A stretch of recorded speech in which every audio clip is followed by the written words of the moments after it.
आज के इस एक्सप्लेनर में हम एक ऐसी खबर का पूरा विश्लेषण करने वाले हैं जिसका इंतजार बहुत लंबे समय से चल रहा था। जी हाँ, हम बात कर रहे हैं बेहद प्रतीक्षित बिहार पुलिस सब इंस्पेक्टर यानी एसआई भर्ती 2026 की। तो बिना किसी देरी के सीधे डिटेल्स में चलते हैं। सबसे पहले जरा इस नंबर पर गौर कीजिए, 20,937।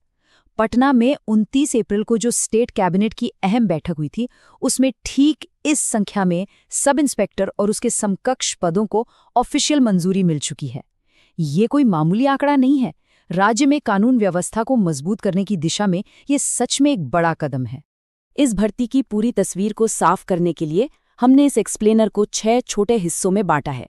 इसमें कैबिनेट का फैसला, वैकेंसी का असली गणित, चयन प्रक्रिया, एग्जाम पैटर्न, फिजिकल स्टैंडर्ड्स और आखिर में एज लिमिट्स और टाइमलाइन शामिल हैं।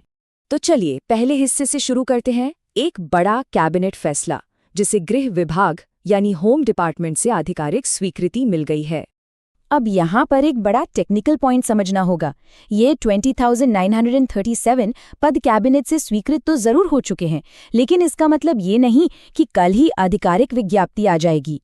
अप्रूवल के बाद ये फाइल सीधे फाइनेंस डिपार्टमेंट यानी वित्त विभाग जाती है, जहां इसके सारे नियम और ड्राफ्ट तैयार होते हैं। ये एक अनिवार्य स्टेप है जो नोटिफिकेशन आने से पहले पूरा होना ही है।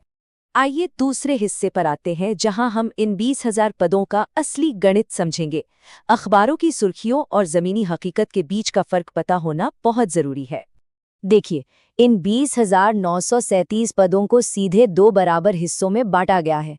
50% यानी करीब 10,469 पद उन लोगों के लिए रिजर्व्ड हैं जो पहले से असिस्टेंट सब इंस्पेक्टर हैं। उन्हें प्रमोशन देकर एसआई बनाया जाएगा। और जो बाकी बचे हुए 50% यानी लगभग 10,469 पद हैं, सिर्फ वहीं पर डायरेक्ट रिक्रूटमेंट होगी, यानी यहाँ नए उम्मीदवार अप्लाई कर सकेंगे। यहाँ उम्मीदों का एक सही आकलन करना जरूरी है। ये लगभग 10,000 से ज्यादा पद एक ही झटके में नहीं निकालने वाले। इसके बजाय एक फेज्ड रिलीज स्ट्रैटेजी अपनाई जाएगी। ऐसा अनुमान है कि ये वैकेंसीज 3 से 4 अलग-अलग फेजेस में आएंगी और हर बैच में करीब 2,000 से 2,500 पद ही होंगे। इसका सीधा मतलब ये है कि लगातार आने वाले कुछ सालों तक उम्मीदवारों को कई मौके मिलेंगे। तीसरा हिस्सा, सिलेक्शन प्रोसेस। एक उम्मीदवार से सब इंस्पेक्टर बनने तक का पूरा सफर कैसा दिखता है, और ध्यान रहे इसकी सबसे बेसिक रिक्वायरमेंट किसी भी मान्यता प्राप्त विश्वविद्यालय से ग्रेजुएशन है। चयन प्रक्रिया 3 अहम पड़ावों में बढ़ती है। पहला स्टेप है प्री एग्जाम, जो कि पूरी तरह से क्वालिफाइंग नेचर का होता है। इसे पास करना अगले स्टेज में जाने के लिए जरूरी है। दूसरा स्टेप है मेंस एग्जाम। ये सबसे क्रूशियल स्टेज है, क्योंकि यही वो परीक्षा है जो अंतिम मेरिट लिस्ट तैयार करती है। और आखिरी स्टेप है फिजिकल एफिशिएंसी टेस्ट, जो दोबारा सिर्फ क्वालिफाइंग होता है। चौथे हिस्से में हम एग्जाम पैटर्न और सिलेबस को समझेंगे। लिखित परीक्षा क्लियर करने के लिए आखिर क्या और कैसे पढ़ना है। प्री एग्जाम की बात करें तो इसमें 100 सवाल आते हैं, पूरे 200 अंकों के लिए। इसके लिए ठीक 2 घंटे का वक्त मिलता है। पर यहाँ सबसे ज्यादा अलर्ट रहने वाली बात है 0.2 की नेगेटिव मार्किंग, तो गलत जवाबों से बचना होगा। सिलेबस काफी व्यापक है। हिस्ट्री, ज्योग्राफी, पॉलिटी, इकोनॉमिक्स से लेकर general science, current affairs, math और रीजनिंग, ये सब पढ़ना पड़ेगा। अब आते हैं मेंस एग्जाम पर, जिसके 2 हिस्से होते हैं। पहला पेपर 1, जो सामान्य हिंदी का होता है, 100 सवाल, 200 अंक। ये सिर्फ और सिर्फ क्वालिफाइंग होता है। लेकिन जो असली मुकाबला है ना, वो पेपर 2 में होता है, यानी जनरल स्टडीज। इसमें भी 100 सवाल, 200 अंकों के लिए होते हैं। पर यही वो पेपर है जो फाइनल मेरिट लिस्ट बनाता है। सारी मेहनत इसी पर टिकी है। पांचवा हिस्सा है फिजिकल एफिशिएंसी पैरामीटर्स। ये एक पुलिस ऑफिसर के लिए वो नॉन नेगोशिएबल फिटनेस रूल्स हैं जिनमें कोई समझौता नहीं किया जाता। पुरुष उम्मीदवारों के मापदंड बिल्कुल सख्त हैं। जनरल, बीसी और ईबीसी कैटेगरी के लिए मिनिमम हाइट 165 सेंटीमीटर और चेस्ट 81 से 86 सेंटीमीटर चाहिए।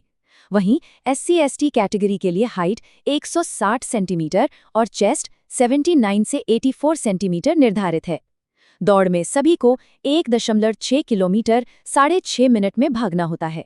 इसके अलावा 16 पाउंड का गोला 16 फीट तक फेंकना होगा और 4 फीट की हाई जंप के साथ 12 फीट की लॉन्ग जंप भी अनिवार्य है। महिला उम्मीदवारों के फिजिकल पैरामीटर्स की बात करें तो सभी कैटेगरीज के लिए मिनिमम हाइट 155 सेंटीमीटर रखी गई है। यहाँ एक और खास नियम है, वजन कम से कम 48 किलो होना ही चाहिए। दौड़ के लिए 1 किलोमीटर की दूरी 6 मिनट में पूरी करनी होती है और 12 पाउंड का गोला 10 फीट की दूरी तक फेंकना होता है। इन फिजिकल टेस्ट की तैयारी रिटन एग्जाम के साथ साथ करना काफी समझदारी की बात है। छठवां और आखिरी हिस्सा आयु सीमा और फाइनल एलिजिबिलिटी पर एक नज़र डालते हैं। आमतौर पर एज कैलकुलेशन उस साल की 1 अगस्त से की जाती है। किसी भी कैटेगरी के उम्मीदवार के लिए मिनिमम आयु 20 साल होनी जरूरी है। अधिकतम आयु को देखें तो जनरल और ईडब्ल्यूएस पुरुषों के लिए ये 37 साल है, जबकि महिलाओं के लिए 40 साल। बीसी और ईबीसी में पुरुष और महिला दोनों के लिए अपर लिमिट 40 साल है और SC/ST कैटेगरी को छूट मिलते हुए ये अधिकतम आयु 42 साल तय की गई है। तो इस पूरे एनालिसिस के आधार पर एक रियलिस्टिक टाइमलाइन क्या लगती है? डे 1 पर कैबिनेट अप्रूवल मिल चुका है। उसके बाद पहले महीने से फाइनेंस डिपार्टमेंट में रूल ड्राफ्टिंग का काम शुरू हो जाता है। इन सभी प्रशासनिक कामों को देखते हुए ये अनुमान लगाया जा रहा है कि करीब 4 से 5 महीने के अंदर पहला आधिकारिक नोटिफिकेशन जारी कर दिया जाएगा। और इसी से एक आखिरी पर सबसे बड़ा सवाल पैदा होता है, जब ऑफिशियल नोटिफिकेशन आने में अब बस 4 से 5 महीने का ही वक्त बचा है, तो क्या एक पक्की सीट हासिल करने के लिए तैयारी सच में उस मजबूत स्तर पर है? ये इंतजार करने का समय नहीं, बल्कि पढ़ाई में पूरी तरह से जुट जाने का मौका है। इसी जरूरी विचार के साथ आज के इस एक्सप्लेनर को यहीं समाप्त कर